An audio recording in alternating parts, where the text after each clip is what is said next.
Marck, and I go to Illinois Central College. I've been a consultant or tutor for just under a year. Along with being a tutor and writer, I am also a painter, graphic artist, and cartoonist. My inspiration for this presentation came from my education as a painter. For those of you who have maybe been in the art field, you may know that the idea of calling yourself a painter, calling yourself a writer, is something that is difficult to do until your identity has been affirmed in some way.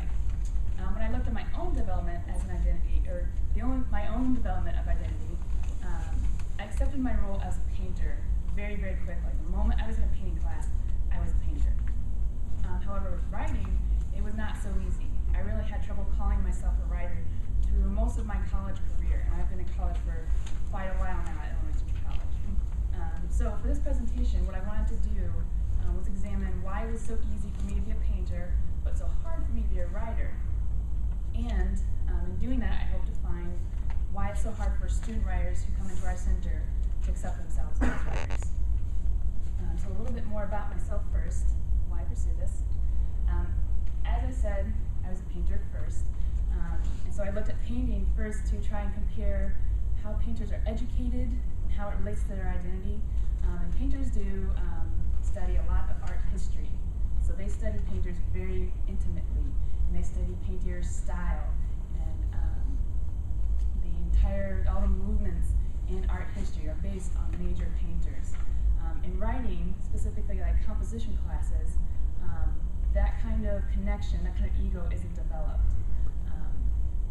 And when I was in my painting classes, that didn't really matter to me. You know, whether or not my classmates called themselves painters was not my problem. But as a consultant, as a tutor in the writing center, now all of a sudden, other people's identities were in my hands, and I really did find myself having the power over some of them to make or break their identities, just because it's such an intimate, personal process when you're working with writing. So first, what I had to do was define identity and what it is. So we had something common, kind of easy to work with.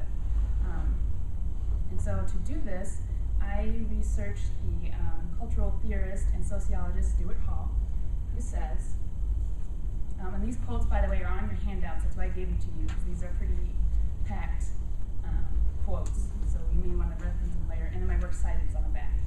But Stuart Hall says that identity means drawing meanings from both the discursive and the psychoanalytic repertoire without being limited to either.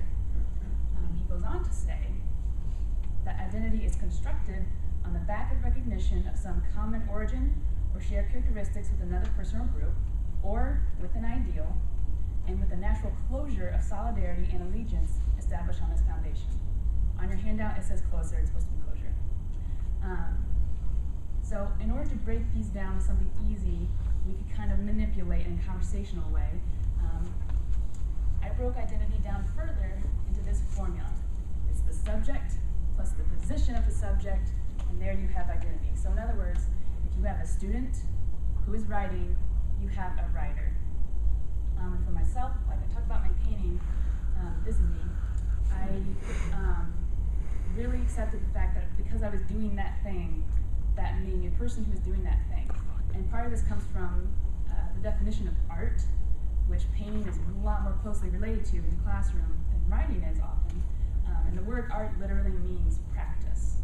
And so I was one who was practicing painting, and so therefore I was an artist practicing painting, and therefore I was a painter. So here you have a very easy formula. That's me, paint equals painter. So this is what happens when a student accepts an identity. This is the smooth transition. This is what helps a student become comfortable with who they are and where they are. So what happens when that identity is denied? Then you have anti-identity, which is different than an identity crisis. A crisis comes out of confusion, not knowing your position. Anti-identity comes from knowing your position and just pretending like it's not there. And so here I quote Harry Denny in his article, Queering Your Writing Center, where he says, in that moment of claiming an aspect of identity, subjects also depend on rejected or deferred possibilities. In the case of anti-identity, it's the reverse. It's where a student is taking the rejected possibilities and building their identity on that.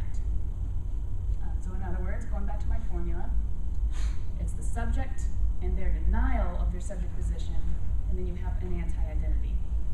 So again, just for the visual learners here, you have a student who is not writing but saying that they are not a writer, and then you have frustration. You have the frustration, the confusion, and oftentimes the straight despair that comes with that. So my next goal was to identify where identity is made and why anti-identity is so quickly claimed by students in the Writing Center, why they're so quick to say, I'm not a writer. And it comes from a mix-up of these two things, indication versus validation. Indication means it is, therefore it is. Validation means it is good, therefore it is. And this is the confusion that a lot of students face across the board. I have to be good before I can tell people that this is what I do. The validation, I call it validation identity or identity myths. And this is what the audiences that students base their identity on, or the audience reactions that they base their identities on. So it comes from three main sources. Academic, which is pretty obviously the school. This is good grades, meaning I'm a good writer. Scholarships, getting into good schools, meaning I'm a writer. And the public is not just, these are like the strangers outside of school that you interact with. Mostly professional environments, like work, and coworkers and bosses. Everyone you interact with in those fields. And then social is kind of a hybrid of the two. These are your friends in school, your coworkers, your friends outside of school, everyone. And the reactions of these audiences are really what writers and artists base their identity on, whether or not these people approve of them. But the key thing is that these are all just being misconceived as validators. They're really just indicators of something that already exists. They're just saying that you are a writer, but students see them as approval, or like giving you like the ticket, you can get into the club now, you're a writer. So my next question was, what is it that these three things are picking up on and indicating? Because these are all valid forms of indicating that you have a writer's identity. They don't mean that it's good or bad necessarily, but they are acknowledging that it's there. So my next step was to identify what traits they're picking up on. It came down to these two things, confidence and ownership. And with these two things, these two things are the things we need to encourage to create an accepted identity. Oftentimes when I tell students in the Writing Center, when they say they're a bad writer, or they're not a writer, period, I just point at the paper that we're looking at and say, what you've written. And the confidence and the confidence that it takes for some students to just put those words on paper is huge. Just to take that first step to propose it. And because it's so personal, even though they don't realize it, they have a lot of ownership invested in it, but they don't really accept that because they're not a writer. And to kind of emphasize this, I pulled a quote from Susan Myers, who wrote an article for the Writing Lab newsletter. The article is titled Pura Vida, What My Life in Costa Rica Taught Me About Teaching English as a Second Language. And she says how easy it is for writers to lose both motivation and follow-through when they feel disconnected from or uncertain of the context in which they are writing. And I pulled this quote specifically for the words disconnected and uncertain. Disconnected relates directly to ownership. And we've all had the students who are disconnected from their writing. The ones who are kind of laid back in a chair and they just want you to fix it, or it's been copied and pasted from Wikipedia. They've got their little quotes or their citations and everything, but their words aren't there because they don't care if their words are there or not. And then uncertain of, a lot of times these students have had bad interactions in the past and it has really wounded their identity. They've had bad grades, they've failed classes, they've lost jobs. ICC is a really career-based school because it's a community college. And so we have a lot of students who are more concerned about the job than going on to a four-year school. They need the job, they need the money. And so this uncertainty comes from that pressure and from failures in the past. Okay, so with this established, what identity is and what it is not, how it is made and how it is not made, next question was, where does it put us as peer tutors? This is us, all of us guys. What the tutors have that is really unique in the academic system is the ability to play all the roles, all of the audiences. So in other words, we get to sort of create the holodeck, if you watch Star Trek. We get to be the holodeck that the students can come in and have any audience that they want. So first, obviously, we're an academic audience. Even if we want the playing field to be level, we are still in a position of knowing what the academic system wants, knowing how to give it to the student, but more importantly, how to give it to them without squelching their own identity. We can make this all transparent. We can talk about consequences very clearly. And in addition, obviously, we're a public audience. Most times, until it becomes a repeating consultation, most times we're someone they don't know. And so we're a stranger who's already just totally ready to accept whatever they say. They don't need to worry about that. Even if they don't know that when they first come in, they start reading their paper and they're aware that all of a sudden this total stranger is saying, you wrote something, good job for just writing it. And then last but not least, of course, we're peers. We are their equals. I think after a little while they pick up on that. Even though at ICC, our peer doesn't necessarily mean age, because we have so many non-traditional students, both much younger than the college age. We have high schoolers there, but we also have students above the traditional college age, returning for a career, they're retired, they're just taking classes. But we are all students, and we are able to relate with them on that level. So this takes me to the last point, which is supposed to be beyond the Writing Center.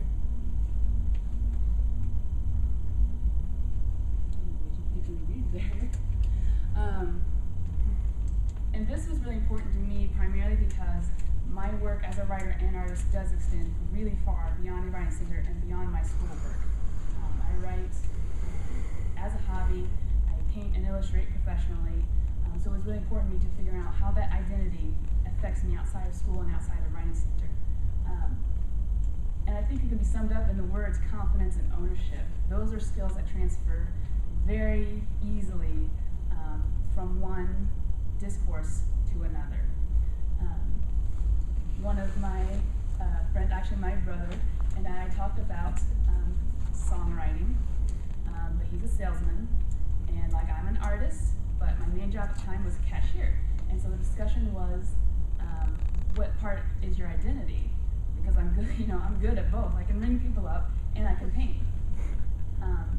And so we talked about when someone asks you what you do, your first instinct is you want to talk about the part you like doing, which is the artsy part. But really the job part, the cashier part, the salesman part, is also part of your identity.